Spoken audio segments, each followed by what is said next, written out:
안녕하세요. 오늘은 여호수아 21장을 좀 깊이 살펴보려고 합니다. 네, 안녕하세요. 이 장이 그 레위 지파 사람들이 드디어 약속의 땅에서 살 성읍들을 받는 그 과정하고요. 또 하나님의 약속이 어떻게 이루어졌는지 이걸 보여주는 아주 중요한 내용이 담겨 있죠. 맞습니다. 특히 레위 지파는 다른 지파들하고는 좀 다르게 땅을 기업으로 받는 게 아니었잖아요. 네, 맞아요. 그 역할 자체가 제사장 직무다 보니까 이스라엘 전체에 이렇게 흩어져서 살아야 했던 그런 독특한 방식이었죠. 자, 이게 어떻게 진행됐는지 한번 보시죠. 21장을 딱 펴면 그 레위 족장들이 여호수아랑 제사장 엘르아살, 지도자들 앞에 나와서요. 하나님께서 모세를 통해 명령하신 거. 그러니까 우리 살 성읍하고 가축 먹일 목초지 달라고 요구하는 장면부터 시작해요. 네, 이게 그냥 달라는 게 아니라 이미 하나님께서 명령하신 바를 근거로 요구하는 거죠. 그렇죠. 중요한 포인트 같아요. 네, 그리고 이스라엘 자손들도 그 명령에 따라서 자기들 기업 중에서 성읍이랑 목초지를 내주고요. 여기서 다시 한번 레위 지파에 좀 특별한 점이 나오는 건데요. 그 흩어져 사는 거요? 네, 특정 지역이 아니라 이스라엘 전역에 흩어져 있는 성읍 48개를 받게 되거든요. 48개요? 와. 네, 이게 단순히 그냥 살 곳만 마련해 준다기보다는 레위 사람들이 각 지파 안에서 하나님의 율법 가르치고 또 영적인 중심 역할을 하게 하시려는 그런 계획으로 볼 수 있을 것 같아요. 와, 48개면 정말 이스라엘 전역에 그 영향력이 퍼졌겠네요. 그 분배 방식도 제비를 뽑아서 했죠? 레위의 세 아들 가족, 그러니까 게르손, 그핫, 무라리 자손들 순서대로요. 맞습니다. 제비뽑기로 순서대로 진행됐죠. 특히 그 아론 자손들, 그러니까 제사장 가문이잖아요, 이들이. 그앗 자손에 속하는데 유다, 시므온, 베냐민 집한테서 먼저 13개 성읍을 받는 장면이 나오고요. 여기 헤브론도 포함되어 있더라고요. 아, 헤브론이요? 네, 그게 참 중요하죠. 헤브론은 그냥 중요한 성읍일 뿐만 아니라 이게 도피성 중 하나였다는 것도 주목해야 합니다. 맞다. 도피성. 네, 여호수아 21장에 나오는 레위 성읍 중에 6곳이 도피성이었어요. 헤브론, 세겜, 길르앗, 라못 같은 곳들이요.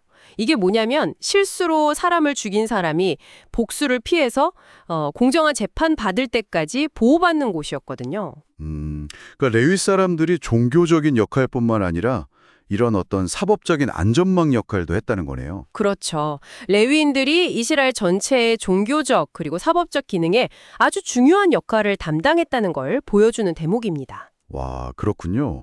그러니까 레위 성읍이라는 게 단순한 거주지가 아니라 신앙 교육의 중심지면서 동시에 정의와 자비를 실현하는 그런 중요한 곳이었다. 네, 맞습니다. 각 레위 가족별로 받은 성읍 목록을 쭉 보면요. 그앗 자손 남은 자들이 10개, 게르손 자손 13개, 무라리 자손 12개. 이걸 다 합치면 정말 이스라엘 거의 모든 지파 영토 안에 레위 성읍이 들어가게 되더라고요. 정말 촘촘하게요. 네, 맞아요. 그 촘촘한 배치가 레위인들이 공동체 전체에 계속해서 영적인 영향을 미치도록 그렇게 설계된 거라고 볼 수 있겠죠. 그리고 이 모든 세밀한 분배 과정이 다 끝나고 나서요. 43절부터 45절이 아주 중요합니다. 네, 바로 그 부분이죠. 모든 것이 하나님의 약속 성취다 이렇게 선언하는 부분이요. 그렇죠. 여호와께서 이스라엘의 조상들에게 맹세하사 주리라 하신 온 땅을 이와 같이 이스라엘에게 다 주셨으므로 그들이 그것을 차지하여 거기에 거주하였으니. 이 구절 읽으면 뭔가 진짜 큰 그림이 딱 완성되는 느낌이에요. 정말 그렇죠. 그리고 핵심은 45절에 있어요.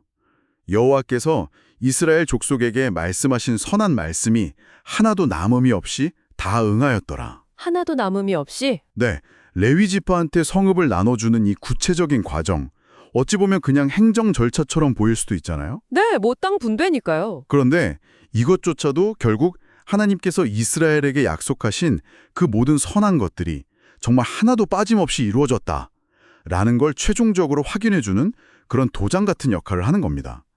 하나님의 신실하심이 얼마나 철저하고 세밀한지를 보여주는 거죠. 와, 여호수아 21장이 그냥 레위 지파 정착 이야기인 줄 알았는데 그게 아니라 보이지 않는 하나님의 그 신실하신 약속이 현실에서 이렇게 완벽하게끔 맞아떨어지는 걸 보여주는 그런 강력한 증언이었군요.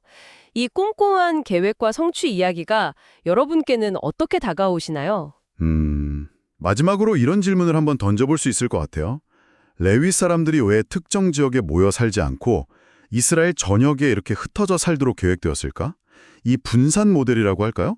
이게 오늘날 우리 공동체나 사회에는 어떤 점을 시사할 수 있을까요? 아, 흥미로운 질문인데요. 음, 네, 뭐 각자의 자리에서 빛과 소금 역할을 감당한다는 개념과 연결해 볼 수도 있겠고요. 아니면 공동체 전체의 어떤 건강함을 위해서 필요한 요소들을 어떻게 효과적으로 배치할 수 있을까? 뭐 이런 고민으로도 이어질 수 있겠죠. 한번 생각해 볼 만한 재미있는 질문 아닐까요?